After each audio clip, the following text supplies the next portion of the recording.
இந்திய ஜனநாயக கட்சியின் மாநில மாநாடு மார்ச் 2 திருச்சி சிறுகனூரில் அணிதிரண்டு வாருங்கள். தமிழக முன்னாள் முதல்வர் ஜெயலலிதா மீதான சொத்து குவிப்பு வழக்கில் பறிமுதல் செய்யப்பட்ட தங்க வைர நகைகள் மற்றும் வெள்ளிப் பொருட்களை மார்ச் 6ஆம் தேதி தமிழக அரசிடம் ஒப்படைக்க கர்நாடக அரசுக்கு பெங்களூரு சிறப்பு நீதிமன்றம் உத்தரவிட்டுள்ளது.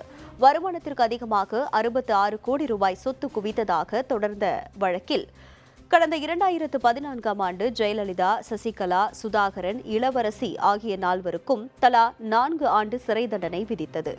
இவ்வழக்கின் மேல்முறையீட்டு விசாரணை உச்சநீதிமன்றத்தில் நடந்தபோது ஜெயலலிதா உயிரிழந்த நிலையில் சசிகலா உள்ளிட்ட மூவரும் பெங்களூரு மத்திய சிறையில் 4 ஆண்டுகள் சிறை தண்டனை அனுபவித்தனர்.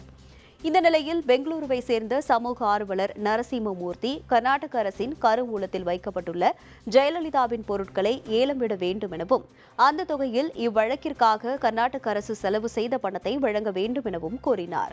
இந்த நிலையில் இவ்வழக்கு நேற்று பெங்களூரு சிறப்பு நீதிமன்றத்தில் நீதிபதி மோகன் முன்னிலையில் விசாரணைக்கு வந்தது. அப்பொழுது நீதிபதி ஜெயலலிதா தொடர்புடைய தங்க, வைர நகைகள் மற்றும் வெள்ளி பொருட்களை வருகிற மார்ச் 6 மற்றும் 7 ஆகிய தேதிகளில் தமிழக அரசிடம் கர்நாடக அரசு ஒப்படைக்க வேண்டும் என உத்தரவிட்டார். இவ்வழக்கை நடத்துவதற்கு கர்நாடக அரசு செலவழித்த 5 கோடி ரூபாயை தமிழக அரசு செலுத்த வேண்டும் எனவும் உத்தரவிட்டு வழக்கின் அடுத்த கட்ட விசாரணை மார்ச் 6ஆம் தேதிக்கு ஒத்திவைத்தார்.